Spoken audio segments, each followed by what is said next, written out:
Welcome to our webinar. I'm Jessie Thompson.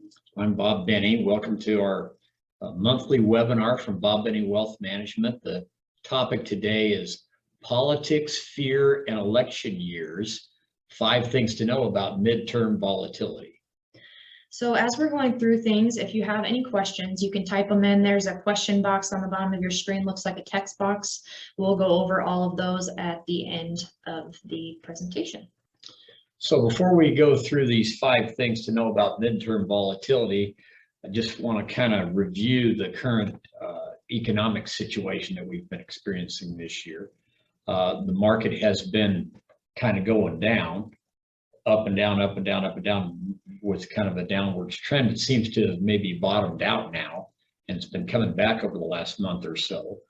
But it's all been driven by the news media, and the news media has been stoking fear. And some people have been believing it. First, they started in December talking about interest rates, the Fed going to increase interest rates and how that was going to crash the stock market. And that caused some fear and caused the market to go down a little bit. And then about the 3rd week in January, they shifted gears and started talking about how the war in Ukraine was going to cause the stock market to collapse and be the end of the world. By the way, all these are lies. Interest rates going up doesn't crash the stock market historically. Wars don't hurt the stock market. They might, the fear of the war at the beginning, but actually stock market does really well during wars. The 3rd thing they started talking about a month or 2 later in February and March was this high inflation, which is true. We have super high hyperinflation, and that's a concern. In fact, that's the biggest financial threat to all Americans. But inflation doesn't cause the stock market to go down, and then they've been shifting more recently to the fear of recession. And all those 4 things, interest rates, wars, inflation, recession, don't cause the stock market to go down, but fear does and uncertainty does.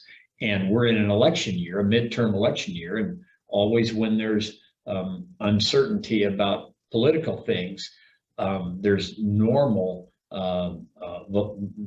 extra volatility in the stock market during midterm election years. This year is no different. In fact, it's more enhanced this year because there's a lot of fear going on about the political situation and etc. So we want to review really quick a couple of things that have happened in the news just in the last couple of days that you guys are going to be hearing a lot about. The first one is that the Fed raised interest rates 0.75%, and that's what they did in June as well. And the stock market went down quite a bit in June after they did that. And we saw yesterday actually the stock market. Well, and then it came back. It came back after they started coming back after it went down when they announced it in June. And then yesterday, go ahead. Yesterday, stock market went up. When you talk about the stock market, what we're talking about as a measurement of the stock market is usually the S&P 500. And the S&P 500 went up 3 or 4% yesterday. It went up a little bit over 2.5% yesterday, and the NASDAQ went up over 4% yesterday. And the last I looked a few minutes ago, the NASDAQ was up 0.75% for today, and the S&P 500 was up 0.5%. So the fears of the interest rate increases certainly didn't. Actually, the stock market really went up right after they announced it yesterday, a lot, and is still going up today. But there's a little bit of volatility, and we expect that there's going to be a little bit of volatility, meaning ups and downs around each of those Fed meetings. Right. Because of the uncertainty of how their announcements are going to affect the economy, right, and things like that. And the fear. But I think I'm hoping, and I think we're kind of at the point of where all the stock market investors that were going to get out and sell have done that. I'm not talking about our customers. I'm talking about the stock market in general, the people that are fear driven. That's called capitulation, where it's at the bottom because everybody that's sold that's fearful is going to sell has sold, and then the market comes back. And what is going on and is happening is that opportunists that know better than to listen to the news media are buying at these low times. And then the other thing that you're going to hear about in the news is that the preliminary numbers for second quarter GDP were released, and they were slightly negative, like minus 0.9%. And so that's the second consecutive quarter of economy shrinkage, which is kind of the technical definition, I guess, that some people would say is a recession. Refreshing. Recession. Anyway. Recession. And we've gone over what a recession does to the stock market on average historically before in some of our previous webinars, but just kind of as a reminder, a lot of people associate a recession with a stock market crash, and that's just not typically the case historically. Historically, a recession doesn't necessarily mean a stock market crash, and usually stocks actually perform worse leading up to the recession than they actually even do during the recession, and they recover really well after a recession. And recessions are very short-lived. They're usually under a year on average. And so we don't believe a recession is anything that's going to crash the stock market or something that's you need to worry about. Yeah, these companies are making money, contrary to what you're hearing in the news media. These companies are, by and large, companies on the stock market are making money. They're exceeding analysts' expectations in large part for their profits. And this is just a great time to be in the market and buy, not to sell and get out of the market. So let's go into our webinar topic, 5 things to know about midterm volatility. So real quick, those 5 things that we're going to touch on are what's normal. So how does a stock market normally perform around midterm elections historically? Secondly, what makes midterm election years particularly volatile? Third, why this year is a little bit different. Fourth, how midterms usually fare politically. And lastly, why politics affect the stock market in the first place. So starting off with what's normal about how the stock market usually performs around midterm election years. I thought it was interesting as I was doing the research for this webinar that actually there's more volatility in a midterm election year than there even is during a presidential election year, which is not something that I would expect, but volatility during midterm election years is very normal. And so I have a graph of the stock market. And as I said, usually when I'm talking about stock market, I mean the S&P 500 returns during presidential terms. And this is since 1945. And this is on average how the stock market performs during the 4 years of a presidential term. And as you can see, on average, during a midterm election year in year 2, there is quite a dip in the stock market during quarters 2 and 3. And then after the midterm elections happen, the stock market kind of shoots off. Well, actually, generally, it starts coming back up. It starts coming back up around the third quarter as people start figuring out prior to the election how it's going to turn out. A lot of times the stock market will start recovering because the uncertainty is going away before the election. The stock market kind of figures it out before the election. And then I just have another graph that shows an average annual performance of the S&P 500 in normal regular years versus the performance during midterm election years. So during all other years, there's typically growth throughout the year with some up and down. That's just how the market goes. But particularly in midterm election years, you can see especially during the second and third quarter, there's a lot of volatility. And usually the average return is negative for a little bit, but it starts coming back as the uncertainty is relieved right prior to the election and after. Correct. That's good. So some additional things to take into account, or interesting statistics, I guess, is that 9 times out of 10, the stock market was positive for the next 3 quarters following the midterm election. And the average 1-year return following a midterm election is actually 15.1%. And in normal years, it's 6.8%. And those returns that I'm talking about don't include reinvested dividends. So they're even a little bit lower than what they would be with the reinvested dividends. But here is a chart that shows from 1950 midterm elections and what the 1-year return was from. So this would be taking from like November election time, November to November, and what the following returns were. And the average 1-year return after midterm election is 15.1%. And by the way, that's not including reinvested dividends, right? Yeah, so that's a You little can bit lower. tack on a couple of percent on top of that. Yeah, because all other years, this is saying 6.8%. With reinvested dividends, the return of the S&P 500 is around, I think, 9 to 10%. Correct. Okay, so that moves us to our next point of what actually makes midterm elections particularly volatile.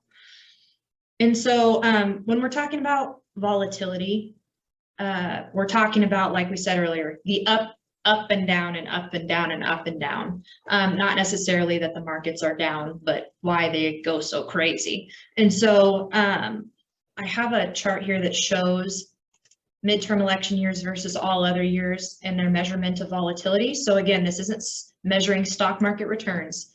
This is measuring volatility by standard deviation, which is basically how up or down a stock's price could be.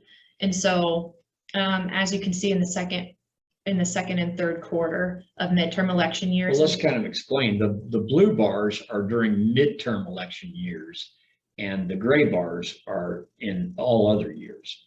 And so you just notice that in most of these months across the year, the volatility of the midterm election years is substantially greater than the non-midterm election years, right? Correct. Yep. And so to kind of reiterate the reason for the volatility, and the reason for volatility at any point of time is due to uncertainty. That's just kind of a rule of thumb in the market. If things are volatile, it's because there's uncertainty about. And there's general uncertainty in midterm election years because the political situation can change with the House and the Senate. Of course, the president is going to stay there. This year, there's more uncertainty than ever, I think. Maybe than ever, at least in my lifetime, largely because of a lot of the, I'll call it crazy stuff that the Biden administration, the Democrats have been trying to do in our country. Obviously, they have control of the House, but they don't have complete control of the United States Senate, and that's stopped a lot of the things that they wanted to do because they have to have 51 votes. Kamala Harris, it's 50-50 tie in the Senate, and Kamala Harris, the vice president, then gets to break the tie. But there's been a couple of senators, Kirsten Sinema and Joe Manchin, that have stopped them from doing some of the most egregious things, like raising corporate income taxes, particularly. And that would really harm the stock market, or potentially harm the stock market. And that's not going to happen. So, but the uncertainty, particularly about this year, has to do with fear. Fear is basically fear of what the government's going to do to Americans with some of their crazy ideas, like critical race theory and the transgender stuff, as well as there's a big battle going on, as most of you probably know, or I hope you know, big battle going on in the world between economic battle, or of economic systems, between communism, socialism versus capitalism. And capitalism is what the stock market is about. Capitalism is about the free enterprise system and freedom. And capitalism is why we make money in the stock market, because we're investing in companies that produce goods and services for a profit. And the more profit they make, the more the value of the company goes up. And so that battle's been going on for a long time. It's been accelerated, it seems like, in the last year or so, and year and a half anyway, definitely. And the result of that battle is ultimately going to end up how the stock market ends up. I'm confident that capitalism is going to win, freedom's going to win. not just wishful thinking, but in all the kind of polling and things that we're seeing in different kind of special elections and stuff like that across the country, particularly this year. I'm very confident that freedom and capitalism are going to prevail. And I think that as more and more of the investors across of everybody that participates in the stock market figures that out, that they'll start taking advantage of this buying opportunity while the market's down. So that goes over a lot our third point, which is why this year is a little bit different. And this year is a little bit different also as a midterm election year, because it's normal in midterm election years for there to be quite a bit of volatility, especially in the second and third quarter, but we've been dealing with a lot of volatility all year since January this year. So I think it's tested a lot of investors' patience, right, and endurance, and probably might continue to up until it gets a little bit closer to the election. And something that we wanted to talk about a little bit, because we haven't had a webinar since June when the S&P 500 went into a bear market, and that happened on June 13th. And just to define what a bear market is, I think bear market scares a lot of people, the concept of it. When it's talked about as this big scary thing, scary thing. So we wanted to talk about it a little bit. A bear market, the definition of a bear market is when the stock market, or a measurement of the stock market like the S&P 500, drops 20% from its most recent peak. And our most recent peak was on January 3rd, and on June 13th, we cross that line into a bear market. So an average bear market is relatively short-lived. The average has been 11 months, and that takes into account like the 2008 financial crisis, which was a lot longer than that, and that kind of brings the average up to 11 months. But like the last several bear markets, the last 3 bear markets that we've experienced lasted less than 6 months and were recovered within 4 to 5 months. And I think we've already started recovering. Yeah. From this. I mean, the S&P 500 got down. How far down did it get? It was 23.5% on June 16th. And now, today, as of right now, it's down less than 16% from its peak. So we've come back quite a bit already. Yeah, we feel that this is going to be a very short-lived bear market as well, and we don't want you guys to be worried or fearful. Right. About We've been telling people, I've been telling people all year that the biggest financial threat to all Americans is this super high inflation, hyperinflation. And one of the best investments, if in my opinion, the best investment place to have your money when there's high inflation is not the bank, it's not CDs, it's not bonds, because you're just going to lose buying power with those things. What we believe is the best place to have your money when there's high inflation is in companies. Because if you think about what companies are, or what inflation is the rising cost of goods and services, right? So what better hedge against inflation could there be than owning the companies that produce the goods and services and sell them at a profit? And as over time, as inflation goes up, the value of those companies that produce the products and services, their prices are going up, will go up too. And that's not just logical, but it's been proven historically in the 70s and 80s, late 70s and early 80s, when we had high inflation, the stock market not only protected buying power, but still grew even after adjusted for inflation. So our next point is how midterms usually fare politically. And so actually, in midterm elections historically, the current president's party usually loses seats, on average 30 in the House and 4 in the Senate. And I'll pull up of course I have a chart to show you guys that as well. You know how much I love those. So since 1934, the bars, anything on like the far right side of the chart, is when the president's party has actually gained seats. That's only happened 3 times since 1934. The left side is when the president's party has lost seats, and the bars in the blue are when it was a Democratic president and they lost seats. The bars in the red is when it was a Republican president and they lost seats. And so, like I said, on average, the president's party loses about 30 seats in the House and 4 in the Senate, and it might be a lot more this year. Usually, on average, presidential approval ratings dip in the second year of their presidency. That's just on average across the board, let alone what we have going on right now. This president's first 2 years have been in office, I think, have been particularly right. And his bad and disappointing. His approval ratings are completely in the tank. It's about as bad as it gets. And you know, I follow politics real close, Jesse, and a lot of our clients know. And every indicator I see, every poll I see, every special election there is, shows that there's going to be kind of a tsunami in November. And in fact, Newt Gingrich predicted a couple of days ago that the Republicans might win up to 70 seats in the House and up to 7 seats in the United States Senate.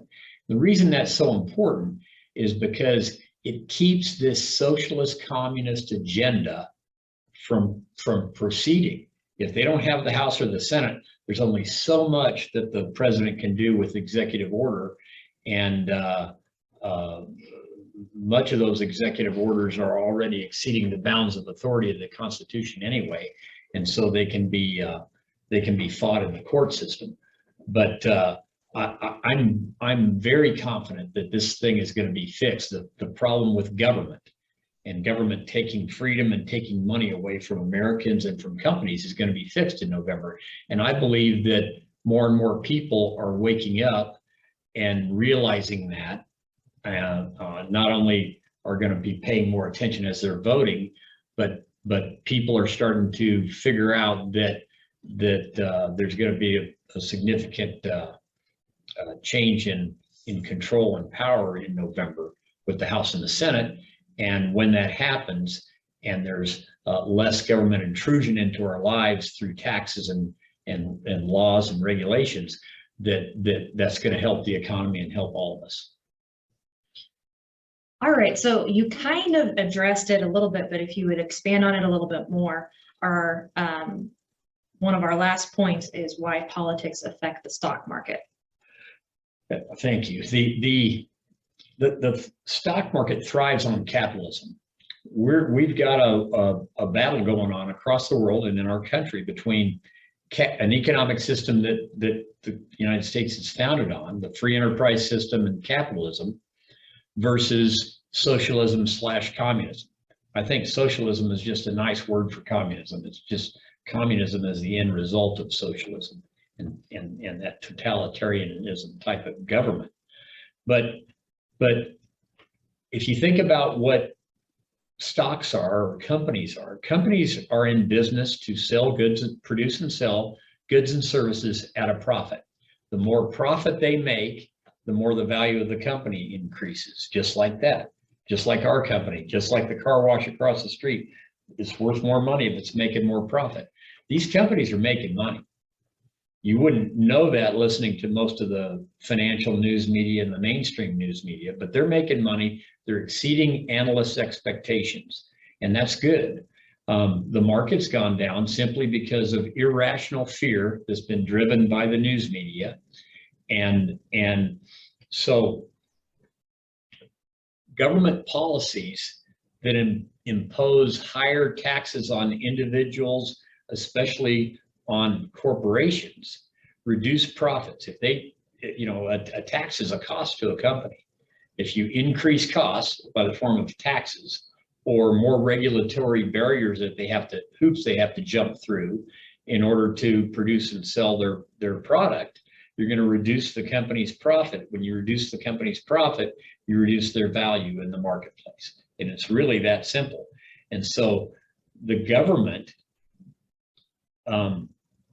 it's best for the stock market when the government gets out of the way, stops taking companies and individuals' money in the form of taxes, and stops imposing burdensome regulations on them. Obviously, you need certain amounts of regulations to to protect people, but we're as a country and as a society becoming very overregulated. So our last point is what you can do What to you take should do, advantage. what you should do to protect yourself and your money from during this political time. Well, first off, the main thing you need to do is stay calm. Fear isn't going to help you. Fear doesn't help you, doesn't help people make decisions. My favorite Bible verse, I've said this on our TV commercials, is 2 Timothy 1:7. For God does not give us a spirit of fear, but of power and of love and of a sound mind. So I'm a kind of no fear, not no fear ever, but generally a no fear, stay calm type of person.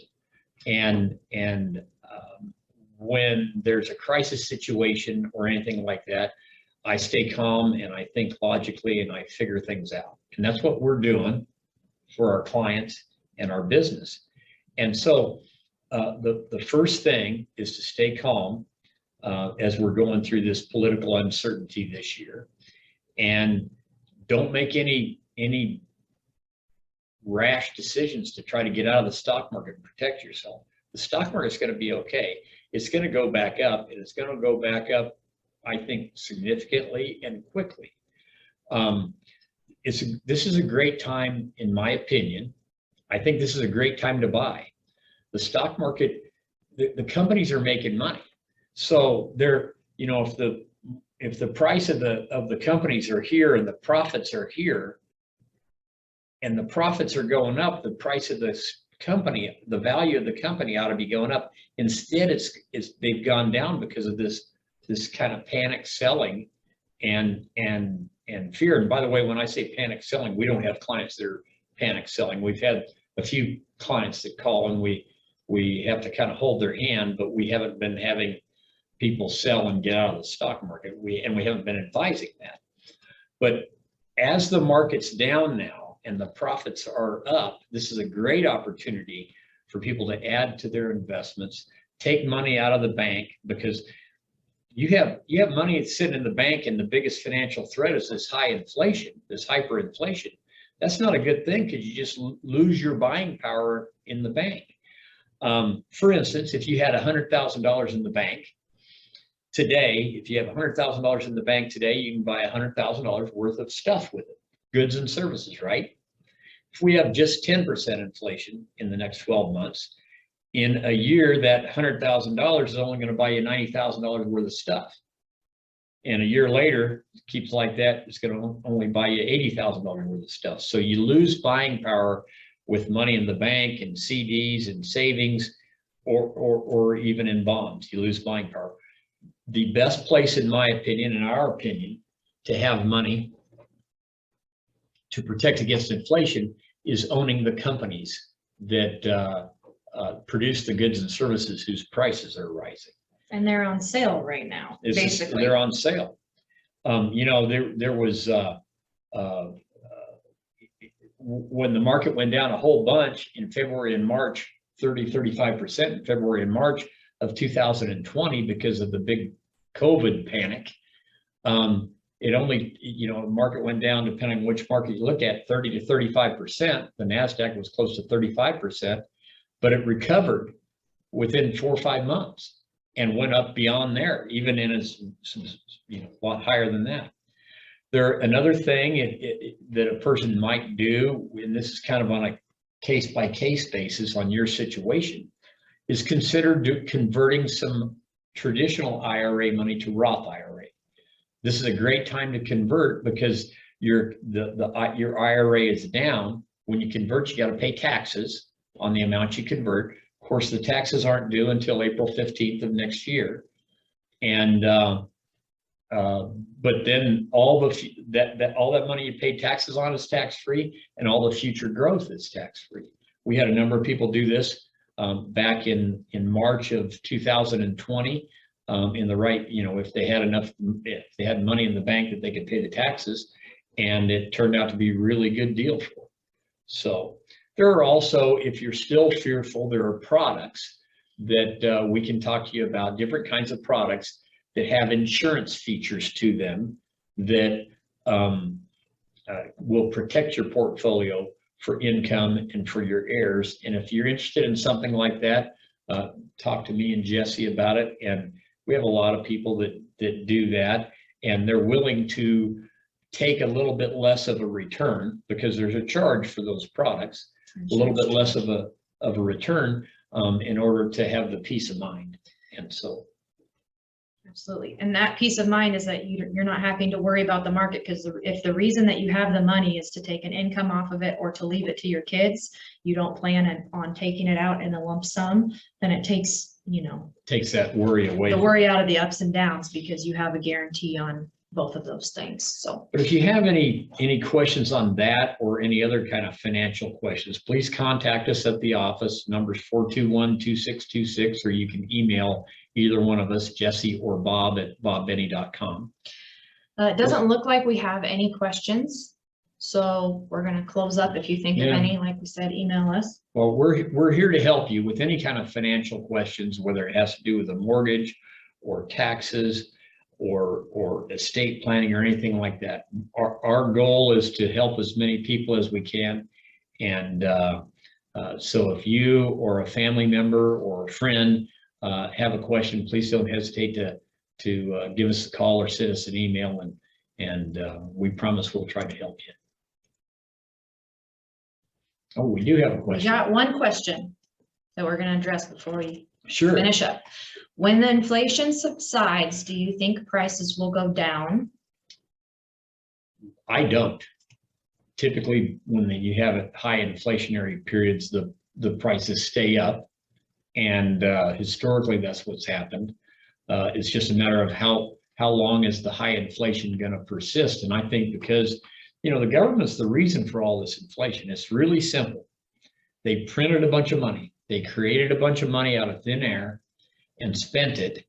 And when there's more dollars chasing the same amount of goods and services, the prices go up, and that's what happens. And that's what's going to keep happening for a while until it subsides. But I don't think some prices might go down a little bit, but they're going to stay. I believe that they're going to stay up there. Historically, that's what's happened anyway. There may be some aberrations here and there. Okay. So anyway, thank you again for attending, everybody. and have a blessed day, the rest of it. Thank you.